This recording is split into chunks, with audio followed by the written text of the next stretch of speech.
Oke, selamat datang. Kali ini kita akan kupas tuntas sebuah fenomena yang mungkin ada di sekitar kita, tapi seringkali nggak kita sadari, yaitu pencarian healing yang ternyata bisa berujung fatal. Nah, kita mulai dari kalimat poetis ini.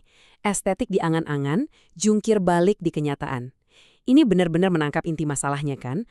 Ada jurang yang lebar banget antara apa yang kita pamerin di dunia maya sama perjuangan kita sehari-hari di dunia nyata. Sesuatu yang kelihatan indah di layar seringkali menyembunyikan cerita yang jauh lebih rumit. Beberapa waktu lalu, lini masa media sosial yang biasanya super berisik mendadak hening. Kabar duka dari seorang figur publik, Lula Lufah, seolah jadi pengingat yang bikin banyak orang berhenti sejenak dari hiruk-pikuk dunia digital. Eits, sebelum kita lanjut lebih jauh, penting banget nih buat dicatat. Tujuan kita di sini bukan buat menghakimi atau berspekulasi soal satu kasus tertentu ya. Justru sebaliknya, mari kita lihat ini sebagai lonceng alarm, sebuah pengingat akan adanya tren budaya yang lebih luas. Dan jujur aja, mengkhawatirkan. Oke, sekarang kita masuk lebih dalam. Pusat dari berbagai rumor yang beredar ini adalah sebuah zat bernama nitrous oxide. Pertanyaannya, gimana ceritanya sesuatu dari dunia medis bisa sampai ke tengah pesta? Jadi, apa sih sebenarnya nitrous oxide ini? Gampangnya gini deh, ini adalah gas yang dikenal sebagai N2O. Dia nggak berwarna tapi punya aroma dan rasa yang agak manis. Makanya, dia punya banyak nama gaul, kayak gas tawa atau NOS. Nah, disinilah kita lihat dua sisi mata uang dari N2O. Di satu sisi, zat ini punya fungsi yang legal dan berguna. Misalnya buat anestesi di dokter gigi, atau buat bikin whipped cream di kafe-kafe. Tapi di sisi lain, zat yang sama dibajak buat tujuan rekreasi ilegal. Cuma demi euforia sesaat di tengah pesta. Terus gimana soal hukumnya? Nah, ini dia yang agak unik. Menurut BNN, ini bukan narkotika, tapi statusnya adalah obat keras. Artinya, penggunaannya itu diatur ketat banget. Jadi kalau dipakai dokter sih legal, tapi kalau dipakai buat seneng-seneng, itu jelas penyalahgunaan, ilegal, titik. Dan ternyata, ini tuh bukan barang baru loh.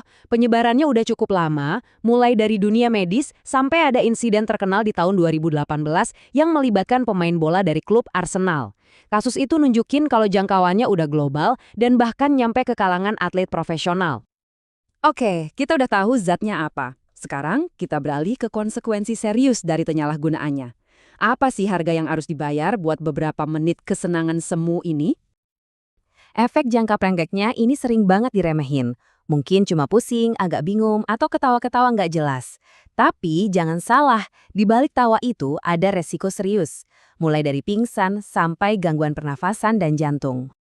Tapi bahaya yang sesungguhnya, yang benar-benar ngeri, itu muncul kalau dipakai jangka panjang.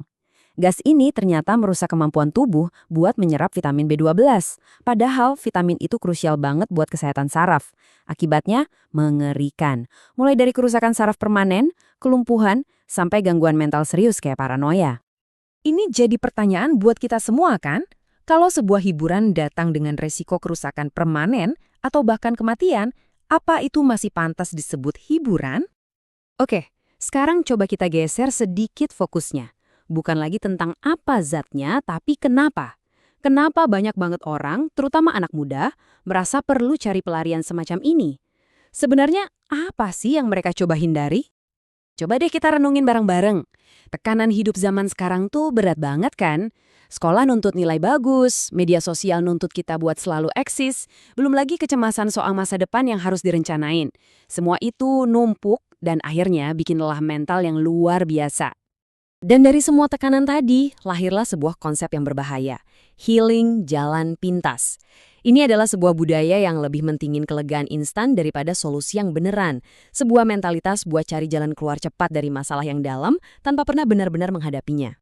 Nah, setelah kita ngomongin masalahnya, sekarang kita coba lihat solusinya. Ini bukan cuma soal larangan ya, tapi tentang gimana caranya kita bisa menemukan jalan lain menuju ketenangan yang sejati dan tahan lama. Kalau dari perspektif Islam, prinsip utamanya itu adalah melindungi akal.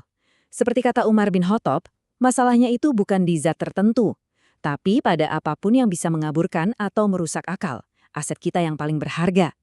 Gas tawa ini, meskipun bukan minuman, efeknya sama, menutupi kesadaran kita. Nah, di sini kita bisa lihat bedanya jelas banget. Jalan pintas itu menawarkan sensasi yang instan, tapi hasilnya merusak. Sebaliknya, penyembuhan sejati mungkin prosesnya lebih lambat, tapi ia membangun ketenangan yang stabil dan bertahan lama, tanpa efek samping yang menghancurkan. Penting buat kita pahami, solusinya itu nggak bisa cuma dari satu sisi, harus berlapis. Dimulai dari kesadaran diri kita sendiri buat menjaga aset paling penting, yaitu akal. Terus, didukung sama komunitas atau lingkungan pertemanan yang saling menjaga. Dan terakhir, diperkuat oleh peran negara buat ngatur peredaran dan ngasih edukasi yang jelas soal bahayanya. Pada akhirnya, pesannya sederhana tapi dalam banget. Kedamaian sejati itu bukanlah sensasi instan yang bisa kita hirup dari balon. Ia adalah sesuatu yang harus kita bangun pelan-pelan lewat proses, kesabaran, dan kesadaran diri. Sebagai penutup, coba deh kita semua renungkan pertanyaan ini secara pribadi. Dalam cara kita mengatasi stres dan mencari bahagia, apakah metode yang kita pilih itu benar-benar menyembuhkan dan membangun diri kita? Atau jangan-jangan secara perlahan justru merusak kita? Coba deh dipikirkan baik-baik.